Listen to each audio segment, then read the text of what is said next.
Welcome back to the Angry Man Podcast with Jason and Greg. So, Jay, a great night of fights last night between Top Rank and ESPN. We saw Keyshawn Davis become the WBO lightweight champion. We also saw a dominant performance by Abdullah Mason. And I wanted us to get together this morning and talk about this development. Now, we knew that Keyshawn was going to win last night because, quite frankly, Denys Berinchyk was trash. And we've talked about this on this channel on multiple occasions. Just because you're a champion doesn't mean that you're good. We know that specific promotional outfits or entities have the ability to position fighters to become champions. And quite frankly, I think the strategy from Top Rank was to position Navarrete to become the WBO champion. And he would then fight Shakur Stevenson. So Shakur Stevenson could become a two-weight or two-belt holder at lightweight. So Shakur was talking about Navarrete a lot. That was the plan. Berinchyk destroyed those plans, and Keyshawn got the opportunity to face him instead. Now, I'm not saying this to belittle the performance of Keyshawn Davis. No. Because that didn't actually come out of my mouth as him being trash. It came out of his trainer's mouth. This is what Bomac had to say right after the fight, Jay. But Berinchyk is a really tough guy. He was trash. That's what he said. So we knew that he wasn't a good fighter. I told you all in one of our videos that he was slow, that he didn't have power, that he was small, that he really had no chance. And we all knew that going into the fight. And of course, in typical Top Rank fashion, they used Gervonta Davis's name last night to not only promote Keyshawn Davis, but also to promote Abdullah Mason. Literally, they had a graphic of Gervonta Davis versus Abdullah Mason, comparing them at the same age. And don't get me wrong, Jay, I've seen networks and I've seen promotional outfits do this where they're comparing their young up-and-coming fighter to another fighter who is more established. But typically that fighter is actually associated with the network or the promotional entity. I had to have seen and heard Gervonta Davis's name at least 10 times last night on that telecast. It was amazing. But here's my personal opinion, and I believe this is what Top Rank needs to focus on. Gervonta Davis versus Keyshawn Davis is not happening. I believe Gervonta Davis is probably going to retire at the end of 2026. I believe the opponent that he should be focused on is Shakur Stevenson. That's the fight that we've been talking about for a while. And there's no reason why he needs to fight Keyshawn Davis at this moment. And we know Abdullah Mason, that fight's not going to happen either. A fight that could happen and where Top Rank could potentially match two of their young and up-and-coming stars, Abdullah Mason and Keyshawn Davis. But why wouldn't you start to market that now? That could be, and I'm not saying that should happen in the next 6 months, 12 months. I'm not saying that.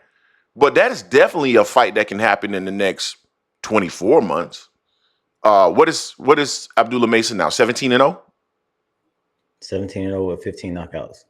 And Keyshawn Davis is what, 14-0? 13-0 and 9 knockouts. So why wouldn't those two individuals start to market a potential fight between the two? Yet when you see them both on television, both these fighters at 135, and you never hear Top Rank or the telecasters or the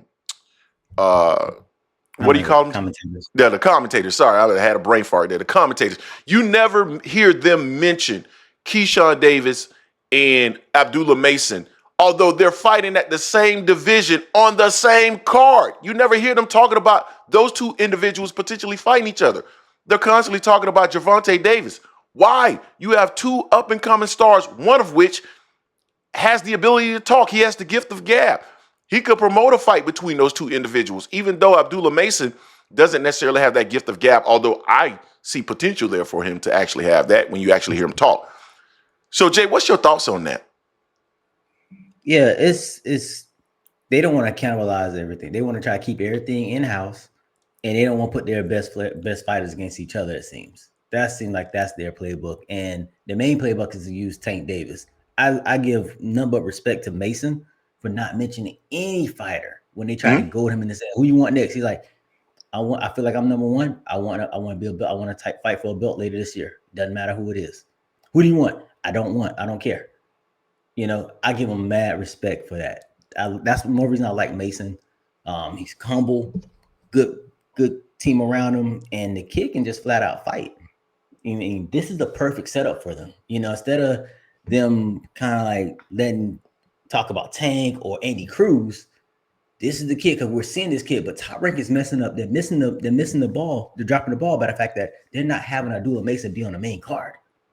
He should be on that main card because that would have been a perfect setup to set up him versus Keyshawn Davis later this year. Because Abdullah Mason said he wants to fight 4 more times this year.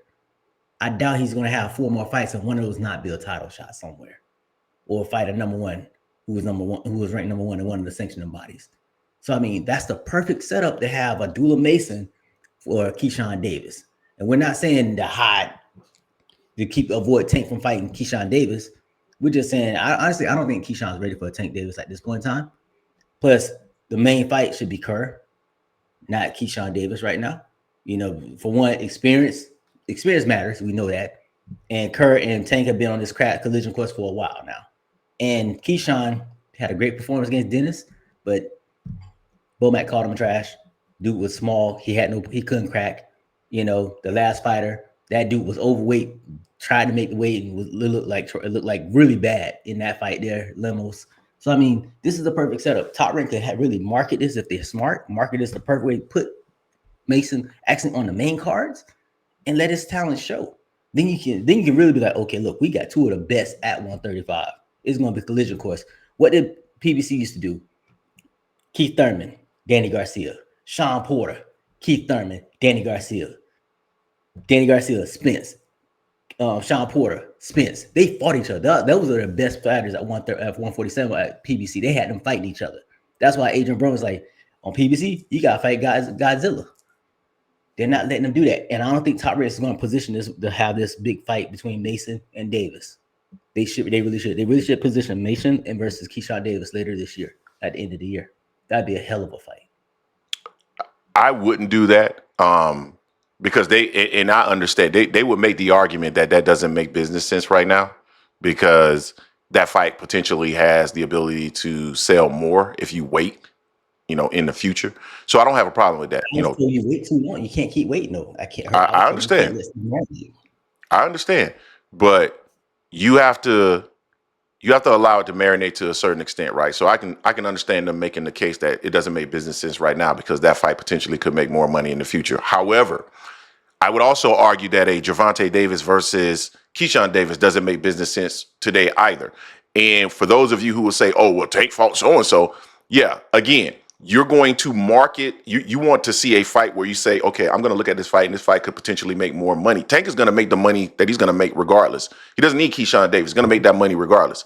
So you want to make sure that you're maximizing the dollars associated with the opponent. Similarly, if Keyshawn were to face Abdullah Mason, they want to maximize those dollars. So all I'm saying is just keep the arguments consistent. You can't say that it makes business sense for Tank when it really doesn't, but then argue that it doesn't make any sense business-wise for Keyshawn Davis.